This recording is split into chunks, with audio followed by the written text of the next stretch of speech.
ಪರಂ ಶಾಂತಿ Kannada YouTube channel ಪರಂ ಶಾಂತಿ ಬೇಹದ್ ಜ್ಞಾನಕ್ಕೆ ಸ್ವಾಗತ. ನಾವು ಇಂದು ನರಕದಲ್ಲಿ ಶರೀರಕ್ಕೆ ಅತೀವ ಯಾತನೆ ಆಗುತ್ತದೆಯೇ ಎನ್ನುವುದನ್ನು ತಿಳಿಯೋಣ. ಇದಕ್ಕೆ ಅನಂತಭಾಯಿಯವರ ಪ್ರಶ್ನೆ ಈ ರೀತಿ ಇದೆ. ನಾವು ಪುರಾಣಗಳಿಂದ ಕೇಳಿ ತಿಳಿದಿದ್ದೇವೆ ಬಾಪೂಜಿ, ನರಕದಲ್ಲಿ ಆತ್ಮರಿಗೆ ಬಹಳಷ್ಟು ಯಾತನೆಗಳು, ಕಷ್ಟಗಳು ಶಿಕ್ಷೆಯ ರೂಪದಲ್ಲಿ ದೊರಕುತ್ತವೆ. ಅಲ್ಲದೆ ಶಿಕ್ಷೆಗೆ ಒಳಗಾದಂತಹ ಆತ್ಮರ ಶರೀರವನ್ನು ತುಂಡರಿಸಲಾಗುತ್ತದೆ, ಅವರ ರಕ್ತವನ್ನು ಕುಡಿಯಲಾಗುತ್ತದೆ. ಅತ್ಯಂತ ಭಯಾನಕ ಶಿಕ್ಷೆಯ ಬಗ್ಗೆ ನಾವು ಕೇಳಿದ್ದೇವೆ.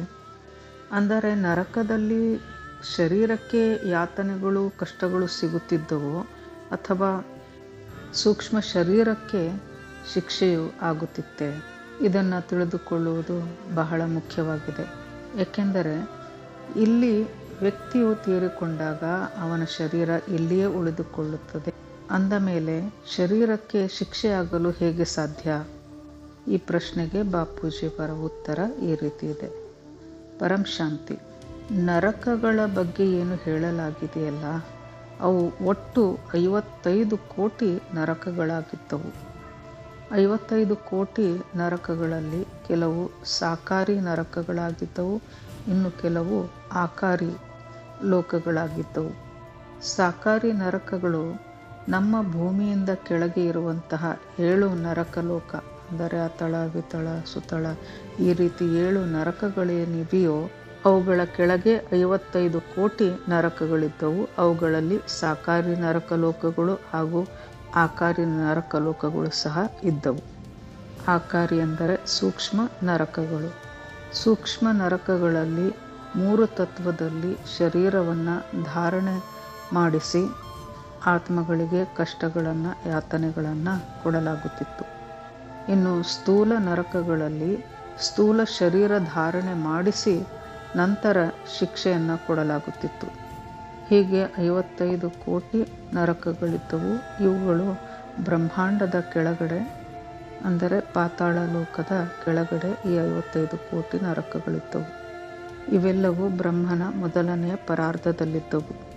ನಂತರ ಬ್ರಹ್ಮನ 2ನೇ ಪರಾರ್ಧದಲ್ಲಿ ಇವೆಲ್ಲವೂ ನಶಿಸಿ ಹೋದವು. ವಿಜ್ಞಾನ ಇಂದು ದೊಡ್ಡ ದೊಡ್ಡ ಕಲ್ಲುಗಳು ತೇಲಾಡುವುದನ್ನು ಹೇಳುತ್ತಿದ್ದಾರೆ, ಆಸ್ಟ್ರಾಯ್ಡ್ ಎಂದು ಹೇಳುತ್ತಿದ್ದಾರೆ. ಇವೆಲ್ಲವೂ ಸೂರ್ಯನ ಒಂದು ಗುರುತ್ವಾಕರ್ಷಣೆಯಿಂದ ದೂರ ಹೋಗಿ ಅಂತರಿಕ್ಷದಲ್ಲಿ ತೇಲುತ್ತಿವೆ.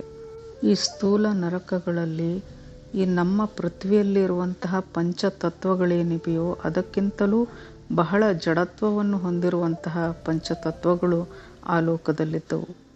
ಆ ಲೋಕಗಳಲ್ಲಿ ಇರುವ ರಾಕ್ಷಸರ ಶರೀರವೂ ಸಹ ಬಹಳ ಜಡತ್ವದಿಂದ ಕೂಡಿರುತ್ತಿತ್ತು, ಹಾಗೂ ಅವರ ಬುದ್ಧಿಯೂ ಸಹ ಜಡತ್ವದಿಂದ ಕೂಡಿತ್ತು. ರಾಕ್ಷಸರು ಬಹಳ ವಿಕಾರಿ ಹಾಗೂ ಮಹಾಭೋಗಿಗಳಾಗಿರುತ್ತಿದ್ದರು. ಆಗಾಗ ಅವರು ಭೂಮಿಯ ಮೇಲೆ ಬಂದು ಉಪಟಳವನ್ನು ಮಾಡುತ್ತಿದ್ದರು. ಇದೆಲ್ಲವೂ ನಿಧಾನವಾಗಿ 198 ಕೋಟಿ ವರ್ಷಗಳಿಂದ ಬದಲಾಗುತ್ತಾ ಬಂದವು. ಶನಿ ಗ್ರಹದ ಅಕ್ಕಪಕ್ಕದಲ್ಲಿಯೂ ಸಹ ದೊಡ್ಡ ದೊಡ್ಡ ಕಲ್ಲು ಬಂಡೆಗಳು ತೇಲುತ್ತಿರುತ್ತವೆ.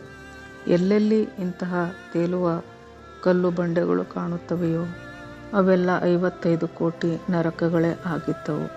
ನಮ್ಮ ಸೋಲಾರ್ ಸಿಸ್ಟಮದ ಬೌಂಡ್ರಿಯಲ್ಲೂ ಸಹ ಬಹಳಷ್ಟು ಕಲ್ಲುಗಳು, ಬಂಡೆಗಳು ತೇಲಾಡುತ್ತಿವೆ.